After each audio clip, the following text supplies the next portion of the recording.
find out if the future of artificial intelligence, AI, is evil, I went to an AI and robotics convention in Salford, Manchester, to see if the world will be taken over by AI. The average person at home, how will they be interacting with AI in the future? Well, I guess our side of AI will be the actual moving objects and moving machines that move throughout the environment. So in the future you can imagine within the home we already have vacuum cleaning robots, but there may be more consumer robots that come out, maybe lawn mowing robots that help you around the kitchen. They're able to interact with the elderly. Social robots is a huge thing.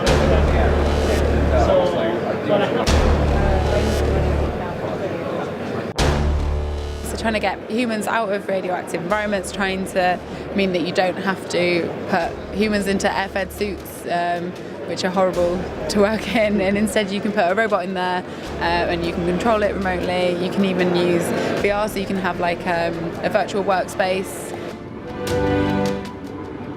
You hear a lot about the negatives about how robots are going to kill people or take people's jobs, but actually the real problems we face with renewable energies, if we take it to an extreme, if we want to be able to explore new planets and new places we want to live.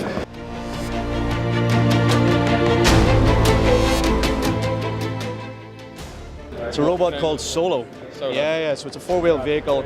It's an autonomous robot, so it's self-driving basically. And it was originally developed to allow us to test technologies for Mars exploration. So the European Space Agency is about to send its first robot to Mars next year. So for the last 15 plus years we've been developing autonomy technologies to support that. So this robot's done a lot of testing in desert environments, a bit like Mars, to work out if it can do self-driving and other types of technology tests.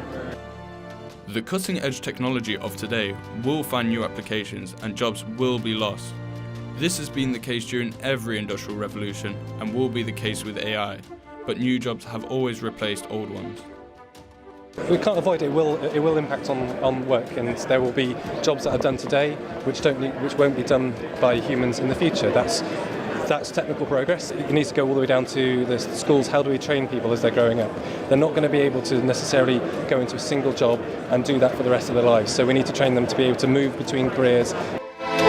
So we've also been deploying it for different applications, which is tunnel-based inspection. So looking at tunnels and assets like that to see if we can build models of those environments, like virtual models, but also to detect things of interest, defects that might be in these tunnels. But we're using AI and robotic technology to do that. So this thing runs state-of-the-art deep learning to do automatic detection of targets in these kind of environments. Artificial intelligence is not inherently evil. It totally depends on the dataset used to train it. Biased datasets will produce biased AIs, but trained correctly, it has the potential to greatly improve our lives.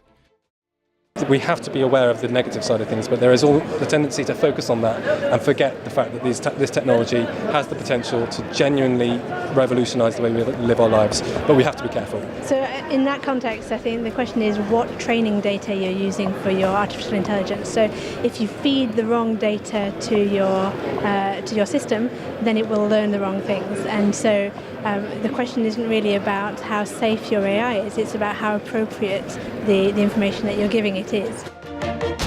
Assuring autonomy is on the front line of taming AI. We're doing research work, developing principles that will address some of the additional complication of robotics and autonomous systems. So, for example, where they learn in operation, that's not covered by current processes. So we're doing research to find techniques that will help us deal with that sort of complexity.